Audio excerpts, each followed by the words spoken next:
What's up, everybody? Welcome to Omnic Lab. This is episode 139, and we are back with another episode about compositions. This week, joining me, as always, my name's Rob, and I'm coming in from a very sleep-deprived Monday night for Andres' sleep-deprived Monday morning. Welcome to the show, Andres. Welcome back. Sleepy show. No. Sleepy show. I'm wide awake over here. My coffee's about to be ready, so things are looking up. I know it's a little late for you. I do appreciate you staying up this late for me. It's been a crazy weekend, so yeah, we're recording Monday morning today.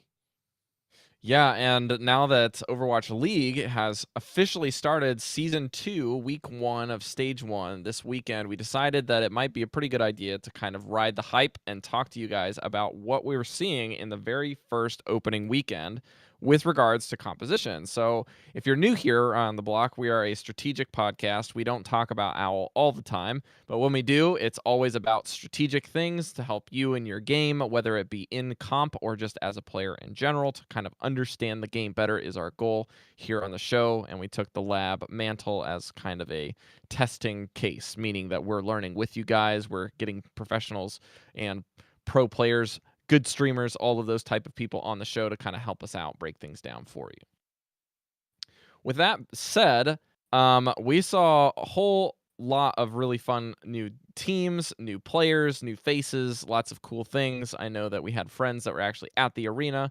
I know that I was able to catch a lot of the games, and Andres was as well. But before we get started, we have a few announcements to make. We have the game night for February coming up this weekend. So it is coming up on the 22nd of February, and I'm not quite sure if I'm going to be there for the entire duration or even some of the duration. I'll try to pop in for a few games at least. This is a little wonky month for us because it's so fast after the previous one, and we got a lot of stuff to prepare for on my end for next month, and classes are ending and graduation is happening. So we'll see how it goes out there, but we also have a sponsorship slots, and I'm going to dish it over to Andres to cover Top Score Solutions. You're muted, Andres. Oh, here I am.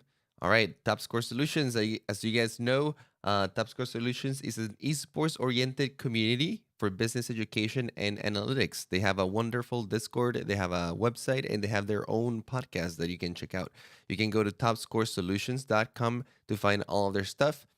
Everything is run by Ben. He's an incredible guy. He's super kind, and he is the type of guy that attracts really good people to work around him. So I'd recommend checking him out his community if you're interested in working for esports in any sort of way. He's a great connection to have, and they're always active and working on that stuff over there. Also, Omnic Meta, you guys should check it out coming out this week, especially if you're interested in OWL especially.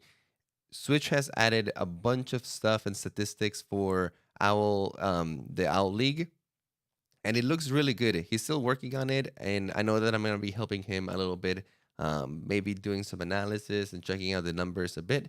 But for now, he's done a great job compiling all of it, and he's still adding even more stuff. So go check it out and tell me what you guys think. And as always, check out our Humble Bundle monthly affiliate. You can check out the link in the show notes posted with the show. It helps us out, and it can get you guys some nice games for very cheap.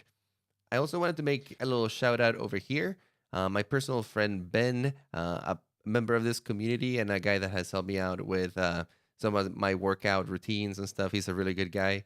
He started a little thing called the Meme League, and this is for you Xbox players out there. If you're an Xbox player and you're in between silver and platinum, they're running a league called the Meme League, where You sign up with your own team. It's an ongoing league. They organize it and you play out throughout the week. It's for fun and also for practice kind of event. They had a very successful first season with 6 teams, and they said that they want to expand to 12 teams coming up. So reach out to him. He'll be in the Discord, and we can get you some more information on where to email them.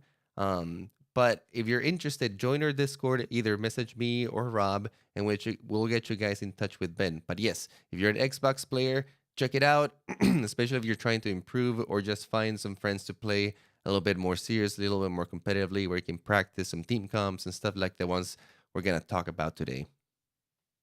And last up, we have one of our patrons, Shazir, is working out to staff out a new scrum team for downtown Minneapolis, Minnesota area. They're looking to hire a mid to senior software quality assurance engineer. You will have to qualify, though, with an engineering background that includes white box, black box testing, as well as creating a test automation using tools built in .NET and Selenium, as well as using network tools like Fiddler, JMeter, and Postman. He'd love to work with other Omnics like yourselves, so please ping him on our Discord at Shazir, that's Shazear, on our Discord for more information, or you can just shoot us a message and we can connect you. That's going to do it for all of our announcements for this week. Let's talk about strats. So I did a lot of research here on these, and this is going to overlap with maybe what you're going to be seeing in some of your top level GM players playing in ranked, but typically this is more of organized play. And I wanted to use this as kind of a disclaimer moment to say that these strategies are built around an entire team of players that trust one another, that practice with one another, that play together, work on each other's synergies, not just trying to get better at the game. Not like us that like to play the game in general. However, if you do get lucky enough to find some people in your area or just some friends that are kind of scattered across the continental US or your region of Canada or Asia Pacific, where I'm at with where I'm playing with like 2 Aussies, New Zealander, and some guy sitting in Singapore that speaks English, sometimes it works out, okay? But these are the type of players you want to stick with, and you play 6 stacks, and you play in ranked, or you play 6 stack against 6 stack. You set up a scrim or a practice, and you play together with the purpose of performing optimally, okay? This is very different than a ranked game feel, and so these strategies will develop around those type of, I guess you could say, trust circles and the way the game is meant to be played as of what the devs have kind of organized the game for. So that's the big disclaimer. What are the comps? So I'm going to quickly run you through the most common ones first. And then Andres is going to kind of go back through them and tell you what heroes are in each comp and kind of like, then we'll kind of go back and forth and talk about why they're good and why they're being played. So the first one is 3-3. This is 3 supports, 3 tanks called GOATs. This is the most standard thing that you've heard YouTubers and pretty much everyone talking about as a whole. And then there is a variant version of GOATs that is still 3 tanks and 3 healers. We'll talk about that here in a minute. And then there's a third variant of this same setup called floats. And this one has a distinct separate name. However, a lot of players are not going to call it by this name. This is just what some folks refer to in their scrims or in their games to save time because it has only 1 hero difference. They're just saying, hey, let's run this instead. So that's why they say that. Maybe go ahead and define the heroes? Because some people might be saying like goats, floats. What are you talking about?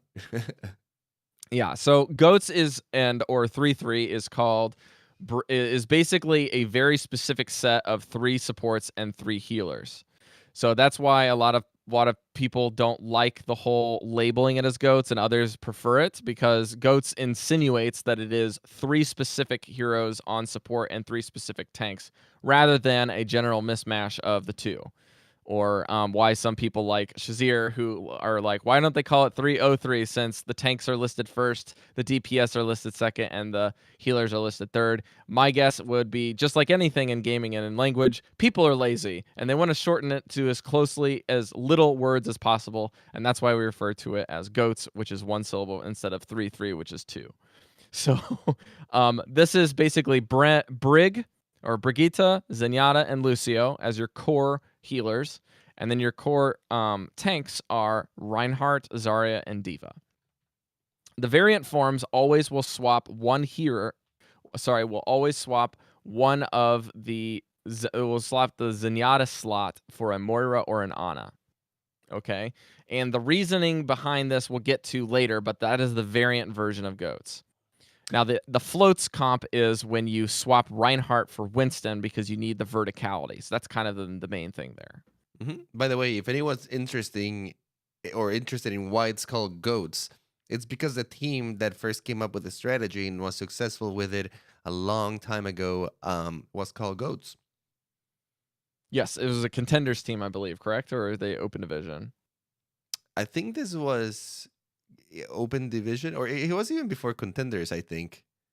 I think it was a team in open division that ran this, won open division, and then got put into contenders. I think that could be it. But I don't want to go too much into this rabbit trail because it's like something that we're not really too confident on. You can go check it out on the Overwatch League Wikipedia for contenders or open division. Probably find it there. Yes, contenders actually. Okay, cool. So the other main comp that you're going to be seeing is a similar setup to GOATs, which is a specific comp with specific heroes with a slight variation on it when needed. And this is the 3-2-1 comp, or the Sombra comp is what they're just kind of calling it now. And the only thing that changes from GOATs to Sombra is that you remove Diva or you remove Zarya. Diva is the most common replaced hero in this combination. And we can get to that here in a little bit. Well, not too much, but Diva's the typical first strike, as it were, on your team to swap for something that's needed, because everything else is very, very core to the setup. And Diva is kind of your chaser, bruiser, mix match and do everything else, and also the one thing that can deny the enemy a big combo play by denying damage or by also denying the ultimate of Zarya in particular. So that's why she is the first one to go, because she's more defensive / medium bruiser damage, and you just want more damage in a specific type or more utility in a specific type. Sombra is the first one that gets picked up, and Sombra is the most disruption in a hero kit that you can get against this current setup that works really, really well. So that's why Sombra is becoming a main consideration. And then I labeled it as Death Ball, but typically Death Ball is not 3-2-1. This is what I call a 3-2-1 Death Ball. This one doesn't really have a name. It's kind of just like a variant on the Sombra comp. And instead of running Sombra, you run X. So it's let's swap our Diva for something that we need. So what you need could be a McCree, where you're running it in a Death Ball on something to just get the stun and the damage. Or maybe you're running a Reaper because you just want to rip through things and kind of give yourself some more staying power, more offensive pressure. Maybe the map is more spread out and you need to run a Tracer. So that's an option. Or maybe you're just playing as the gladiators did, and they just ran a Symmetra, and they just start melting things and try to move around with the teleporters very, very quickly between high ground and low ground if needed be. So those are the main compositions that you will see if you flipped on Overwatch League in order of popularity. These are the comps you're going to be seeing. So Andres, let's go back through these and talk about maybe the why. Why are these comps being played? What makes them good? How do we play them? That type of a thing. Sure. GOATs. Let's start with GOATs, because GOATs, I think, is like in the spotlight right now. There's a lot of controversy around this composition. Some people don't mind it. Some people call it resident sleeper. Whether you like it or not, GOATs is here to stay. Even after the nerfs and the Reaper buff, GOATs has been almost untouched. The same composition is still working at the same level. And granted, this is what the teams have been practicing for a very long time. So some of the top teams right now this is what they're used to playing with. But regardless of that, they still choosing to go with this. And even though, like Rob mentioned, there's been some variety and teams do change here and there to meet the map or to catch the other team out of surprise, you often find them coming back to GOATs. And let's talk about that. Why do you think GOATs is so strong, Rob? Goats is so strong, I think, in my opinion, and this is actually something that is already a point of contention that we're getting right into it. But to me, I feel like it's a big powerhouse because damage dealing characters in the game don't provide enough utility when presented with the utility and damage of heroes like Zen in tandem with the power of armor across the board and Brigitte's basically total ability to layer area of effect healing, which doesn't really ask a player much more than hit a target and be near me to heal your allies. And then you have a very low cooldown that can overheal. That's also a big thing. So some people will target specific things that they don't like, I would say, about goats. And usually it revolves around the brokenness of Diva or the brokenness of Brigitte or the brokenness of Zen and Lucio. When in reality, I think that to point the finger at Diva being a broken hero is partially correct, but partially not, because you wouldn't see Diva removed from this as a non-core piece so regularly if she was that strong, I think. And the other side of the consideration would be that the healers, like the power of Brigitte, it shows when you want to swap any of these healers for another one, aka Mercy, Moira, Anna, and you never see Brigitte or Lucio change.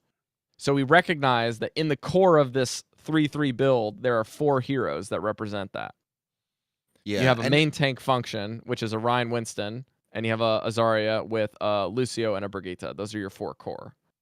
The other and 2 are I negotiable. do think, like you said, all those heroes are really powerful, but I think they're just powerful in context.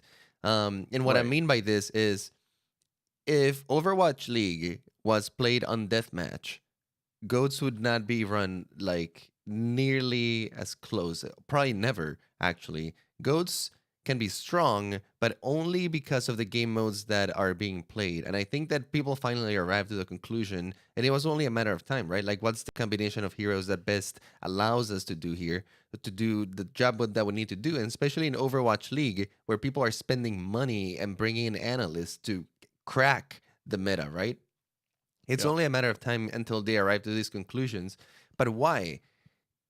Goats, it's perfect to contest points. It's just like the dream composition to do this because you have tons of health, you have tons of healing, you have decent enough mobility with the Lucio speed boost, but more importantly, you're not trying to pick a fight on and chase enemies and deal with flankers. What instead you're doing is you're playing the point. You're always just trying to go to the point, capture it, and if the enemy team is not running anything close to being as beefy as Goats is, you're gonna concede points right there. Sure, the other team might be able to outplay you. For example, 4 DPS compositions are common to counter Goats, and they do in fact counter Goats. The thing is, they still take time to counter Goats. Even if you have the most mobile DPSs out there, just running circles around Goats is still gonna take a significant amount of time for them to whittle him down and eventually kill him. And in this time, Goats is happily gaining ground on the payload or gaining percentage on the point. And that's kind of like the whole strength of Goats at this point. You don't need to worry about chasing down the team or winning the fight immediately. And you almost force the enemy team to have to go Goats at the same time because that is the only other true composition that can stand toe to toe versus that much health, healing, shields, and other abilities, like you said. Brigitte is a powerful hero, but she's only powerful in this context as well because she's not only a healer, she's a healer that can contest the point almost like a tank can. So she fits like right into this. She pairs up great with Reinhardt, with Zarya, and like you said, Diva. Diva to me is the odd man out a little bit, and this is because, Right. and this is why she gets swapped so much, like you said, because she is not necessarily the amazing power of holding the point that the other heroes are, but she's an overall all around all star, right? And Diva has found her way into almost every type of composition in the game just because of how versatile the hero itself is, right? And when you have a hero like that, it just makes sense. Hey, what is the best hero all around in the game? Price somewhere close to Diva. It just slots right into goats, right? Mm-hmm. Yeah, Diva is just kind of like the most basically the most well-rounded powerhouse that you can get. It's big, it's got a lot of hit points, there's a lot of armor there. You can sit in team fights really easily. You have the ability to go to verticality. You also have the ability to push people back and bully them. You have a lot of damage output, like semi-burst damage that you can deal in a pinch. And you have the utility that basically no one has in the game, which is to completely deny an ultimate out of existence in some cases that are some of the most powerful things. And the only thing that is getting the most major of considerations outside of her is the only hero in the game that has even more utility than Diva, which is to shut down everything that's going on, or turning out the lights, quite literally. Sombra, you're turning shields off both in health bars and in physical shields, like for Orisa or Winston or even Reinhardt. So you have all of that utility. You have the ability to scout. You have the ability to shut down Zenyatta's existence if you can find them first and just turn them off. And Zenyatta and all of these things work in tandem. And the interesting thing to me is not just like how Goats is like functions as like people are like, oh, this is just the same thing that we've had for months. But kind of like even after patches, I feel like there's even more iteration with how it's being played, how it's being mastered, how this specific style is being played against other teams that play it differently. And I think like, okay, if we kind of like look at this, how does this comp even do damage, right? That's probably your first question, because like the whole idea of the comp is just be fat, have a ton of healing, sit on the point, force them to take the fight to you, and then just beat them into submission until they fall, right? Because you have just more hit points and more healing over the course of time. You can't go down as easily, and that's why you stick around. And because it's an objective-based video game and you're sitting on a point capping it, or you're sitting on a point controlling it, or you're sitting on a cart and moving it, that's why this comp is much better than kills, like Andres was saying with deathmatch. Yeah, and So I why think does it work? it's probably still worth noting. It's not like you blindly go to the point every time, because that's to diminish goats a little bit. Let's just Hmm. say goats is fantastic at taking space. If Yep. goats want space, they just go and they take it. Unlike other comps like dive, which first have to worry about like, let's take out key targets, then we can take the space that we want. Goats instead is just like, I want to go there, let's all go there, get out of my way, kind of thing. Right. So how does the comp work? The basics of this comp is that Rhinans and Brigitte are the only heroes in the game that can hit through barriers with their weapon. But the big restriction is they have to be within melee range to do it. So that's the trade-off. If you're within their minimum range, you can hit through barriers. You can hit a Reinhardt and actually damage them. You have a big barrier there. Zarya is actually your core damage outside of Zenyatta. These are your damage dealers in this composition. Zarya Zarya is is a able to get big so one. much charge, and that's Zarya why is she's your able to get it. fragger in this comp. Yeah.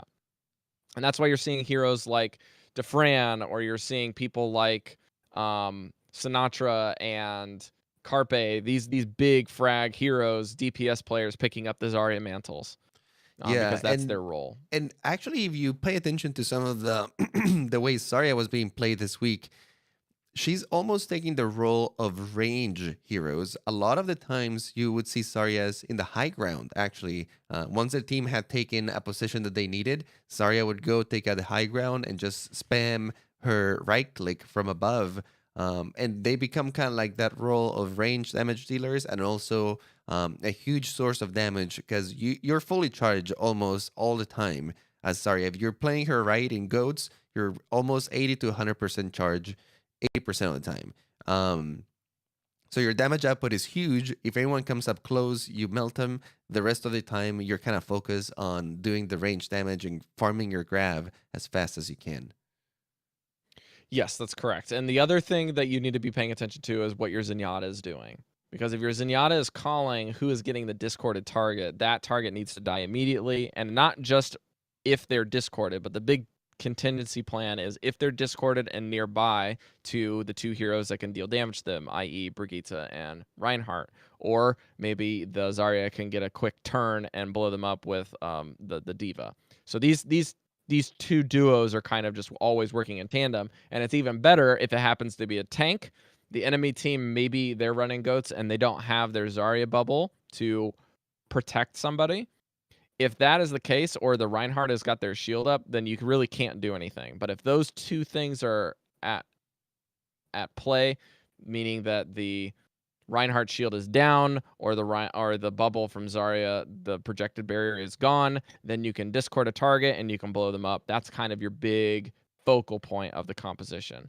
Brigitte, of course, has the stun. You have the ability to graviton surge and D.Va bomb and slam, but those are very kind of clear-cut things that you have as tools with your ultimates that a lot of players already are willing to admit that they have in their arsenal, if that makes sense. Right. Although ultimates in this composition are big, and you could say like this is how goats moves forward. They really rely on their ults and combining them together to make big plays, right? Like this is a composition that is almost all about the ults because the rest of the time you're mostly just swinging hammers and flails, spamming with Zarya, but not really doing any like significant burst damage unless they're like right in front of you, right? Like if they're in front of you, you could melt them down. For the most part, you're just poking at people and then relying on this big graviton plus D.Va bomb or like that shatter that your Reinhardt gets off and everybody just rushes in with the speed boost and just melts them in.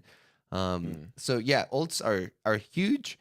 And usually you can farm them pretty fast. Like supports get ults in fast because they're healing a ton. Sorry, I gets ultimates fast because there's charges all over the place. Lots of targets to hit. Reinhardt is getting speed boosted and basically babysat by the entire team. So usually Reinhardt can play really aggressively and gain ult faster than Reinhardt normally would. So in general, this composition is great at building ults and using them aggressively. So a lot of the big plays Andres was saying is you're going to be seeing is through the D.Vas, through the Gravitons, through the Reinhardts. The tank ultimates as a whole are basically doing a lot of your heavy lifting. And then when the enemy team happens to be running the same comp because of how powerful it is, that's when you're going to be utilizing your Zenyatta ultimates to block damage, to retain people. And you're going to see people utilize things like Brigitte's rally or Zenyatta's big transcendence kind of more freely than they should, in like a more general context, just because in this composition keeping 1 or 2 people alive is much more powerful than making a efficient ultimate use of that character in some cases. But the other thing too about Zenyatta is he's not as mobile unless he has the speed, so he likes to use it that way. And a fun fact about the Lucio drop the beat or the sound barrier is that if you time it properly, you can sound barrier a D.Va bomb and protect your entire enemy team and preserve your Reinhardt's shield as well. So if you wanted to do those type of things, you have those things in your back pocket if you need that. It doesn't mean that it's like an every time use case, because we've seen Lucios do all kinds of sound barriers, things to engage, things to disengage, things to just stick in the fight and heal up with rally underneath of it. I've seen people layer rally with that because you're able to gain the armor underneath of the shields, which is going to change next patch, but it's not yet. So there's going to be some big shifts in how this composition is going to have to shift if it's going to retain itself. Now, I think we've kind of talked this to death. What about if you want to run a Winston in place of the Reinhardt? Why is that a major consideration for these teams, Anders? You're muted again. Oh, my bad. My cat was making some weird noises over here. Reinhardt is basically your anchor, and for the most part is almost like the most valuable player that you can have. If your Reinhardt is down, for the most part, you'll be wanting to disengage unless somehow you still have an advantage or your Zarya is very charged and has like some clear kills. But for the most part, Reinhardt is like the main guy. The only reason I think you would swap it for Winston is on points where verticality is king, and having that Winston D.Va actually makes quite a huge difference. And the rest of your team tends to be mobile enough, right? Like you got the Lucio who can climb walls. Zarya tends to lag behind, but for the most part is not too big of a deal since she can stay with your Brigitte and your Zenyatta, either your if you're Moira or Anna, either one that you're like running at the time, that can happen too. Um, but it gives you some verticality and power to contest the high ground, right? So in maps like Gibraltar, this is sometimes swapped, and the Winston gets brought in instead of the Reinhardt. Sometimes in maps like control Numbani. maps or Numbani, yeah, where high ground is super, super important. And sometimes the Rhine is not as effective in these maps. Maps that are a little more flat, Reinhardt 100% of the way for goats, and you see this happen in the teams. But yeah, if you want to have that verticality edge, for the most part, you're going to Winston. That being said, if the enemy team is running goats with a Rhine, most of the time you'll see teams swap the Winston to a Rhine back. So it's very At some point. at some point it's very comp dependent in that sense as well. But if the enemy team is running like goats Rhine, you'll usually match him. If they're playing another composition that has some verticality, a little more movement, and you're in a map that is very vertically dependent, you'll see some teams swap the Rhine for the Winston. And the last consideration with Winston is definitely if you are in the attacking team versus the defensive team. I have seen teams where the verticality is a good enough consideration to consider it, but not necessarily run it unless you're attacking, because then you have the initiative of getting in and out and forcing the fights, like a Winston and a Diva jumping onto the point without using their mobility and forcing the enemy team to contest them without them taking a whole lot of damage, and then simply just using their mobility abilities to get out is very, very strong to kind of basically force and funnel the enemy team to specific avenues that you need. I've also seen this on Dorado. It's very, very good on Dorado, Yeah, in Dorado particular. and second point, like verticality is so important that that high ground that you get on the second point.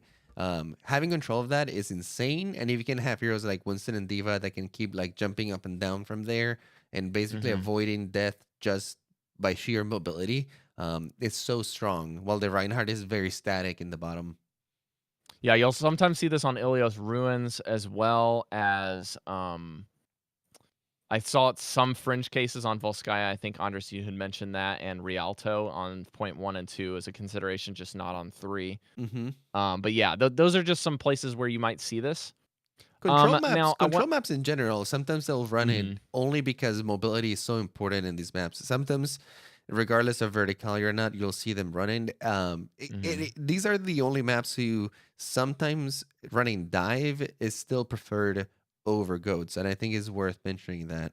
Yeah, yeah. The last thing I wanted to mention with regards to a 3-3 setup was why Zen is the main core and Moira and Ana are optional considerations. And I think that the main thing here is that first and foremost, I need to thank Shazir for the 1,000 bits that he donated live on the show this week. Thanks, Shazir. Big thanks, shout out to you. I know he's not able to listen to the stream today and wanted to just say hey. The Zenyatta is basically the core of helping your team focus on a target, right? You're getting a gigantic boost in damage per hero. So it's like basically if you had 5 mercies damage boosting each of your targets. That's kind of how Zenyatta works.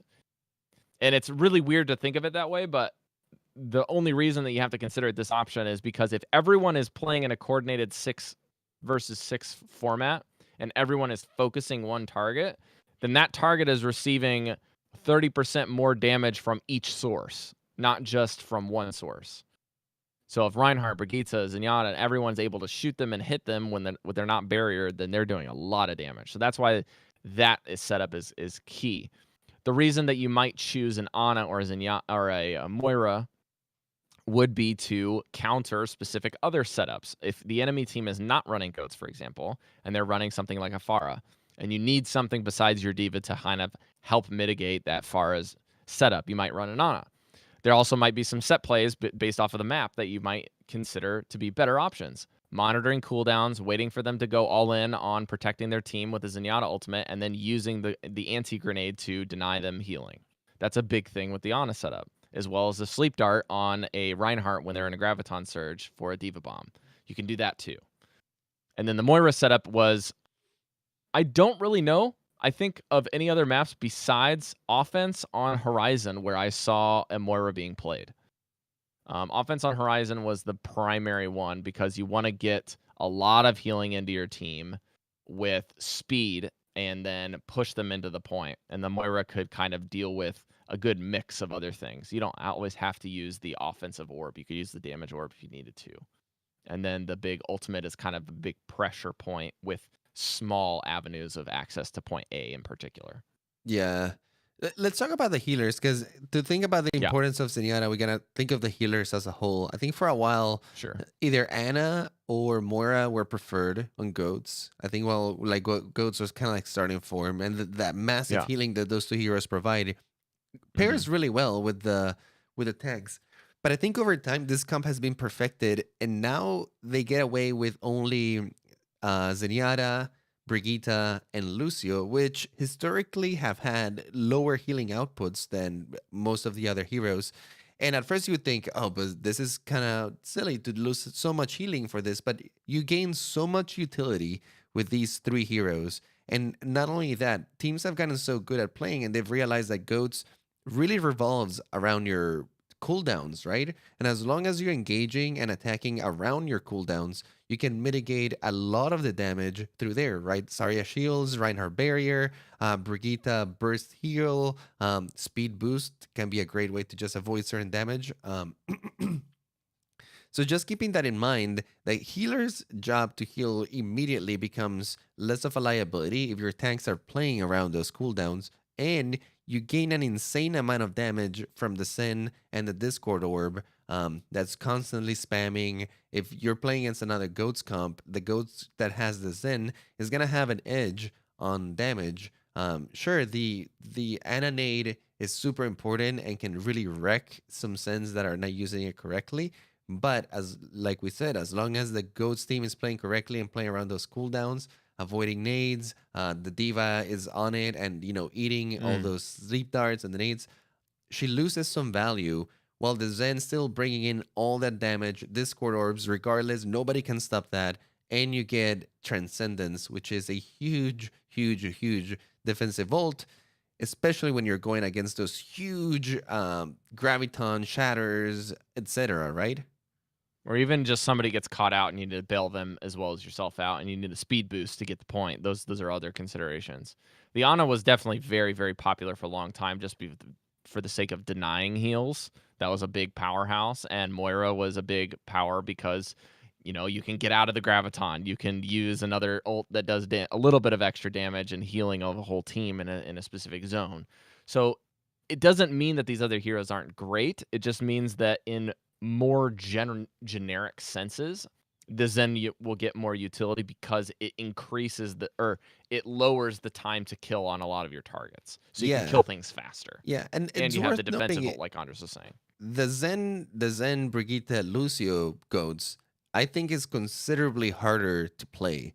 If you're Yeah, trying for to play sure. goats, it's so much easier to play it with an Ana or a Moira. It helps keep everyone alive. Your coordination is not gonna be perfect, and you're probably gonna be missing a lot of cooldowns. So your Reinhardt might be dying here and there. Your Zara might be Mhm, dying here and there. So having the mhm. Ana helps out a lot more. But for these guys that have been practicing this comp for so long and that are top tier players, they found that playing these three healers actually gives them a slight edge over taking the increased healing. Instead, they want to take in the increased utility and aggression. So if you're out there and you're just wanting to play in, bronze, silver, gold, diamond, plat, even just masters, you're gonna see steadily the more popularity of the Ana or the Zen variations. However, that doesn't mean you can't play the other ones because it could shore up a lot of your team's weaknesses by just giving your team more healing output. So if you're playing in a team, maybe you're playing in this new fun Xbox League and you're on console and you're just like, well, I think our team's just a little bit weaker. Maybe you can cover their weakness by playing a Moira into this slot. And you can really outperform the enemy team just by having a comfort pick on something that you're more comfortable with. Your team's more used to playing with Moiras, maybe.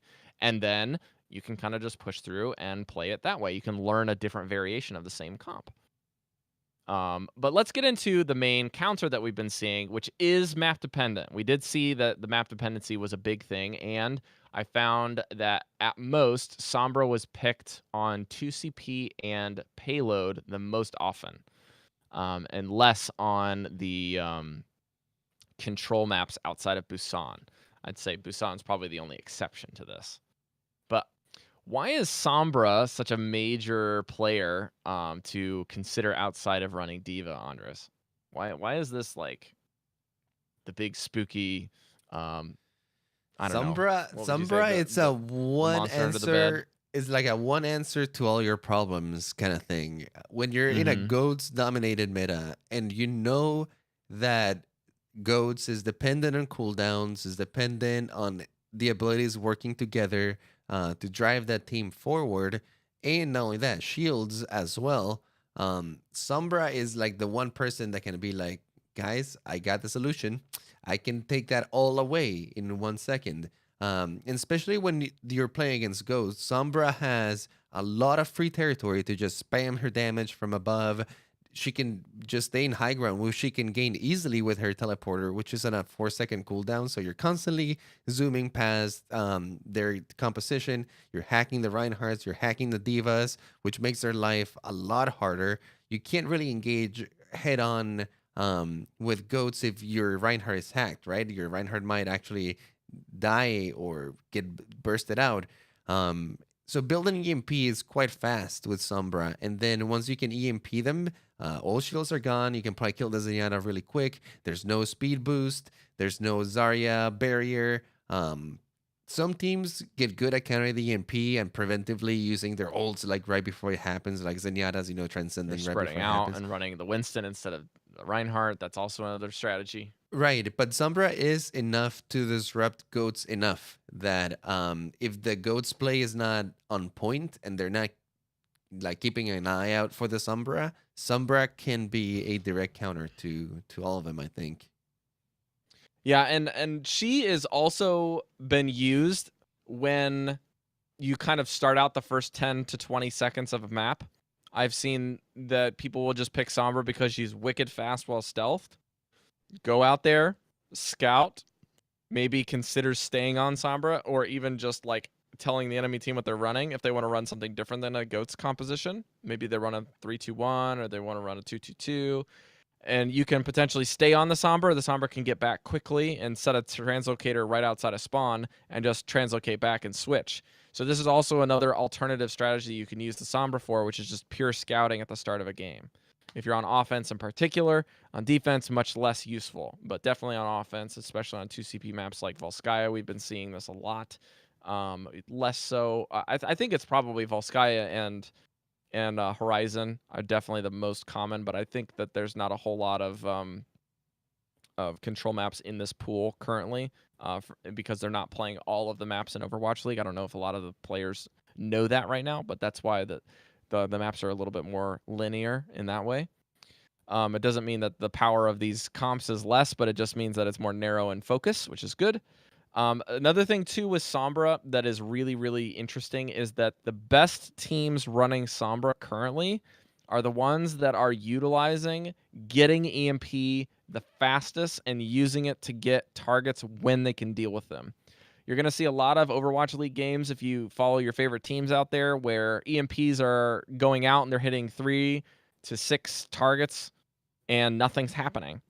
That's because of the timing or the readiness of the team, or maybe the enemy team blew a cooldown that is a graviton surge of importance or a hammer down in which that the EMP's duration and value significantly goes down when it hits just after a major cooldown gets used.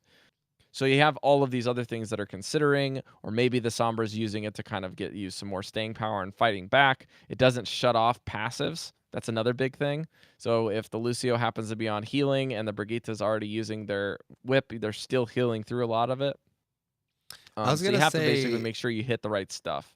in relation to that, sometimes the teams that are bringing out the Sombra to counter the goats are usually the weaker goats team that is trying to beat the stronger goats team, and sometimes it's not as much that the Sombra EMP didn't get any value, is that the other team is actually very much aware of the EMP and they're playing correctly, right? Or preparing for it. Yeah, Yeah. if you're watching some of the best goats teams right now, they're playing that composition so well that sometimes they can avoid all these counters, like all these things that you consider like would counter goats, are being kind of like bypassed by sheer outplaying, positioning, ultimate management, and um, accounting for them too, knowing that the Sombra is going to be there. That being said, it's not that goats is uncounterable. It's just that when you perfect it that much, it is kind of hard to. Yeah. And I kind of think that there's some truth to that, but there's also some other teams that are thinking, I think that the Sombra comp is just not practiced as much, and we're, you know what I mean? Like it's one of Fair. those things where with anything in Overwatch, when new testing is happening, you not only have to test something and find some success on it, but you have to perfect it.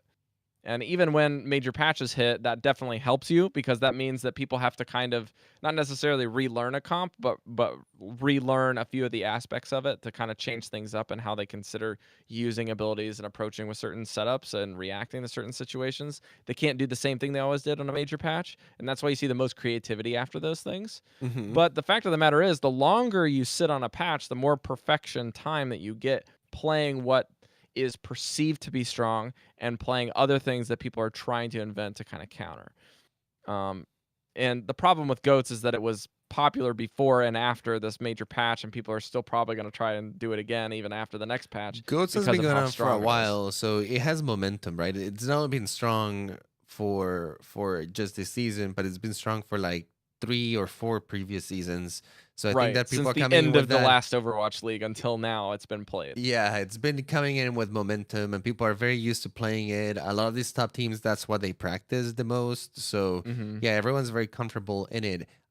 I have noticed a lot of the new Chinese teams that have joined the league, though, they're not playing a lot of goats, and I don't know if it's like the Chinese meta kind of thing. Like they've been playing kind of like in their own bubble over there, so they're coming out with their own meta out from China. But I am curious to see once they start fighting some of the other teams, especially some of the really strong ghost teams, how they're gonna fare. Are they gonna find some crazy quadruple DPS counter or some tech, or are they gonna get rolled over by teams that have perfected goats so much? Yeah, and you're gonna want to go watch the Chengdu versus Guangzhou game, which was on Saturday, the 16th of February. It's the very last game, and no spoilers here, but if you can find it, definitely go check out that match. That was two Chinese teams, or rather teams that are owned by China, in which Chengdu is a full Chinese roster and Guangzhou is mostly Korean players. But the Spark in Hangzhou played Valiant this weekend, and they also played the Shanghai Dragons. And in those games, Shanghai has a few Chinese players, and Hangzhou Spark also has one or two Chinese players that are kind of mixing things up. But besides that, um, I think that the next thing that we need to kind of cover here is the variants of what we have that we spoke of earlier. You can also say that those variants would work with a Sombra comp, meaning that you can substitute the Diva, or sorry, substitute the Sombra or the Diva slot for something else. So McCree, Reaper, Tracer, and Symmetra have been the four major ones that I've seen used and used successfully. Those are kind of my two things that if they're going to use it and they're going to do something different, they better win with it or it's not good enough, at least on the stage for now. And again, we Yeah. haven't seen a whole lot of footage, but Andres, what do you think are kind of the considerations running through a team's mind when you're considering something other than Sombra, like these four heroes that we mentioned? I think one is the element of surprise. It's not like these other heroes are completely useless. Obviously, DPS heroes, you can still get a lot of bang for your buck from them. And I think it's the mixing it up sometimes that can give you the advantage here. So bringing Right. in a McCree or a Reaper is just if you can protect it, which you can with goats, you have all the elements necessary to keep that guy alive with shield, speed boost, healing orb on them. So you babysit him almost, and you gain a huge advantage in damage, which I think can sometimes be very useful in things like control maps. Um, it's I I think don't that control maps have been Control and Assault have been the two where I've seen the most variation of this, or a hybrid like King's Row, where they have to cap a point, for example. Yeah, yeah, yeah. And Reaper is not a bad choice nowadays, especially after all the buffs. You get your Death Hmm. Blossom. He's definitely not the answer to goats, and he's not gonna like counter goats just by himself. Far from it. Right. But bring him in kind of like that as a surprise element, changing it up a Hmm. little bit, and using it for a very specific reason. Like death balling through, getting you that Reinhardt kill before they can get yours. Can work pretty well. Yeah. So what are some things that we've seen in the fringe, and why? So usually when I say fringe, this means that not every team is running them. Some teams are specializing in these, especially which we'll get to the fun strat that DeFran ran on Ilios here in a little bit. But the main thing of the fringe case is that all of these are fringe in that they're map dependent, and sometimes, especially with regards to control points, where you have the 3 different maps, it's even a sub-map dependent, where you're not gonna run anything except on that one map on this particular one. For example, Ilios on Ruins, I'm gonna have a completely different strategy than I'm gonna run Ilios on the Well or even Ilios on the Lighthouse. And some teams were running some of the same things on all 3 or just some of the 2. So let's get into these real quick. I'll kind of just blast through these because I don't really think that there are a lot of really good discussions to just mention the comps, but Andres, you can feel free to interject at any point. So the first one, and probably the most common of these, was the Pharmacy 222. This was basically running Pharah and Mercy together as your main core with a dive setup on the tanks, on Winston and Diva. So that's your core is Pharah, Mercy, Winston, and Diva. And the other two are kind of just mix and match what you need to counter the enemy team with or what you can synergize with your team better. And what the most common inclusions were, guess who? Sombra and Ana to deny healing. Hmm. Because Zenyatta is kind of left out in the dust. The other consideration you could include here instead of Ana would be Lucio, but the idea with this setup, or even Moira, you could use Moira or Lucio in this setup for the more mobility. But from what it looks like in this composition, the main thing that you lack without an Ana is the healing department because everything is splitting up and moving around. So that's why the Ana is kind of the main choice here. This composition is still all star in certain control maps. Like certain control maps are just built for this composition. It gives you so much damage, so much mobility, and if you have a really good Pharah player on your team, some of these maps are almost like this is it. This is the bee's knees in this map. Hmm. We saw this played mix and match on Dorado on different points. Certain points sometimes try it on the full map. We saw this on Ilios Lighthouse, and sometimes Ilios.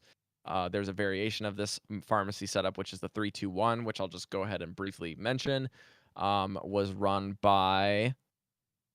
Let's see, I mentioned this on the Koth. Yes, 3-2-1, 3 DPS. The Koth map. This is a Pharah Mercy setup with Hanzo and Ash alongside Hammond and Lucio. So this is going for the lesser heals, more mobility with Hammond and Lucio, and then alongside that, you just bring in Ash and Hanzo to have their own mobility with other things. And I guess the idea was that Dynasty was running this so that they could run Bob and have him sit on the point while they just go and do whatever the heck they want. So they can cap the point with Bob or engage with him and kind of have one person sitting on the point. It Mhm. didn't really work too well for them, but they ran this on the well for Gladiators, and they ended up switching out Fissure on Hammond for Winston. So I guess there's some variation there. It definitely seemed like too little footage, too late, but I could tell they were practicing this particular comp for that specific map. It was just something that they had been trying with Pharmacy to try a different variant to maybe do some more damage on that map. All right, the next one is the new dive comp, which is 222, of course, and this is running Diva Winston on Alicio. That's the most core dive comp that we've had, with the slight variation of running Zen over Ana, of course, which has always been a consideration. And then the two dive heroes instead of Tracer Genji is Tracer and Sombra, because Sombra is super strong in this meta right now. And the Sombra just gives idea so much is more value against the tanks than Genji does. Honestly, Genji against goats, it's true. it's almost pointless sometimes. And the idea is sometimes the Sombra can sneak up on a target and not have to hack them, and then the Sombra and Tracer can just blow up a support really, really quickly without them knowing that they're there. or a combo with Lucio really quickly and a mobility setup after an EMP. So that's how that works. This was run also with a slight variation where that Spitfire tried this exact comp, except they didn't play Sombra. They ran a Widowmaker because they have Bird Ring. So if you're running this comp, you're probably Spitfire with Bird Ring and Prophet, where you run Prophet on the Tracer and Bird Ring on the Widow or a McCree, or you're Carpe and you just like put Carpe on Widow. We'll see how it goes. Sometime that happens. So that's the first thing here. The next one is Ilios Well Torb Strat. I'm gonna give this to Andres to talk about because this is his team. Oh man, I'm so happy with ATL. Actually, they've been performing super, super well. I couldn't have asked any more for a debut. They almost beat Spitfire too. Oh my god, I was losing my brain when that match was happening. It was so good. But yeah, the Fran pulling out the infamous Torbjorn. They came out with a Hanzo, Torb, Lucio, Sin, Orisa, and Diva for Ilio as well. And I think this was mostly a joke comp. I don't think that were trying to be too serious. I think that's mostly trying to hype up the Fran. But it goes to show that in control maps, you can still be a little bit less picky about composition. And as long as you have a composition that can contest a point and bring some damage, cause some mayhem, you can get away with it. Get it, mayhem, because they were playing against the mayhem. I personally don't Rob think is this is just a nodding joke my comp. head. I think that they understand that in the league there are very few players that are really good Torbjorn players, and Defran is actually one of them. And I was thinking about this from a compositional on paper standpoint, and I think it really works because if you're going to be running a comp that is typical, either a bunker strat where you kind of like sit down on the point, maybe rotate a little bit around with an Orisa or Reinhardt, and you're running a Torbjorn, you basically can use the turret to help you farm ultimate when it's available and when the enemy team can't spend a lot of their resources or time to actually deal with it. The turret was basically just getting him ult quicker, but the molten core that actually goes in the ground is denying the entire zone, which is very limited on well, you might It's add, because true. it's basically like 4 corners and like 2 slivers on each side.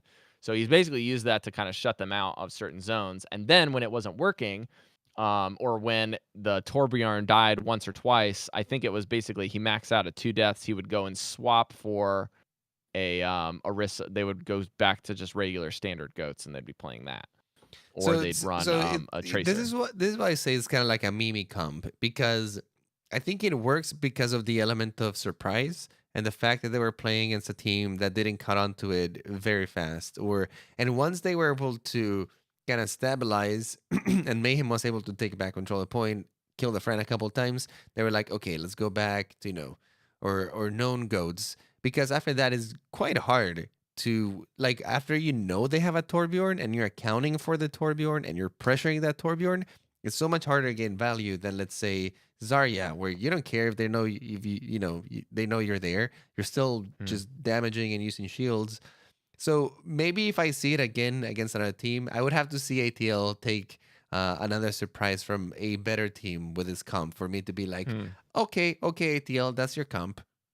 I mean, they ran it twice in a row against 2 different teams, so I think that this is their strat on well, personally. maybe that's you're right. now. Actually, We'll see how it works out. I personally believe in this strat because I love the way that Torbjorn works with Orisa's driver, like overdriver. You do a lot of damage with that shotgun, and you can do it really quickly. And pair that with a Hanzo. You can use the Hanzo ultimate to kind of funnel them on one side. They move into that zone, and then you can Torbolt them on that side.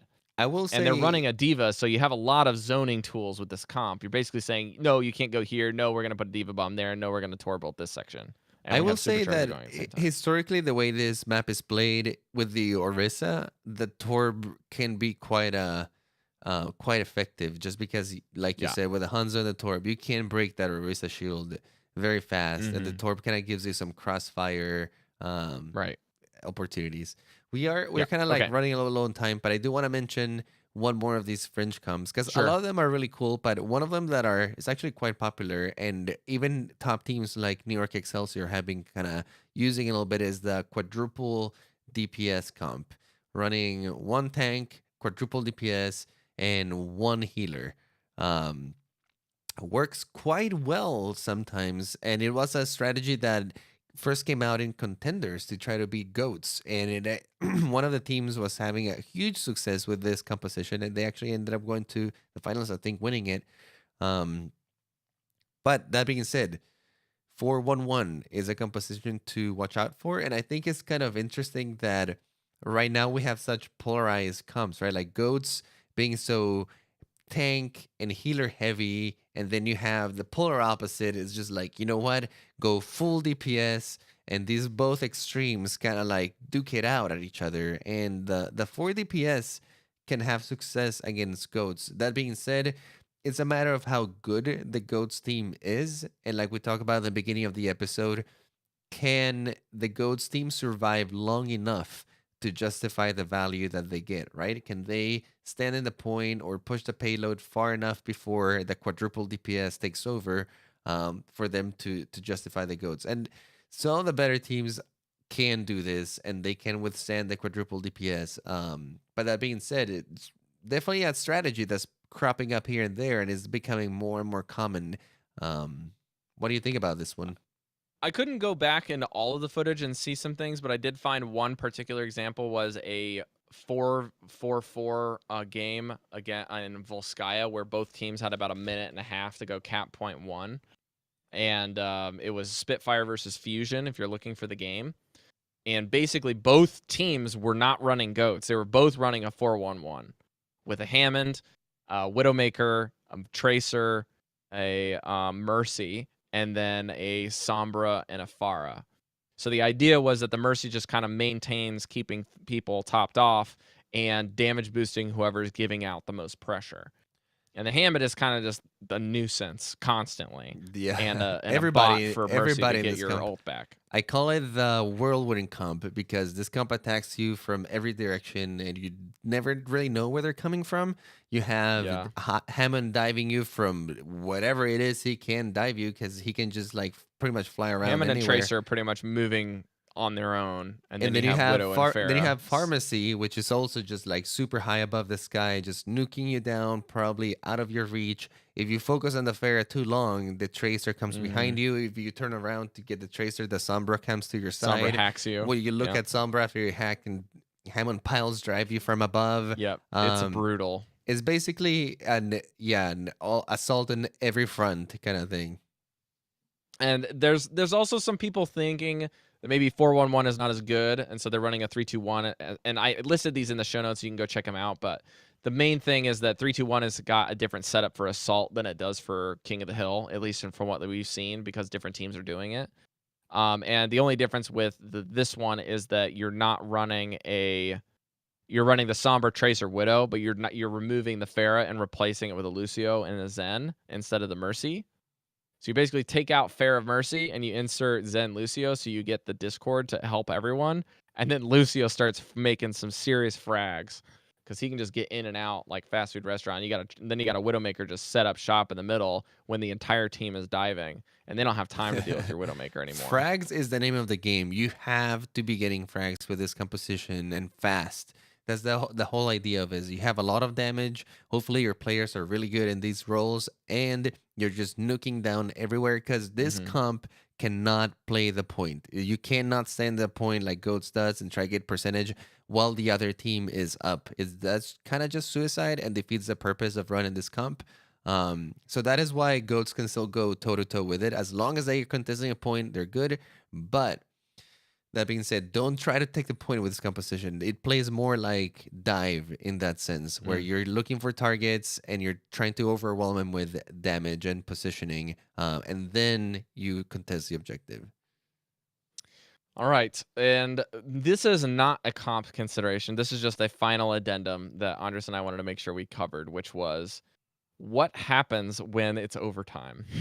Basically, what happens to teams when team comp goes out the window and all y'all need to do is stall.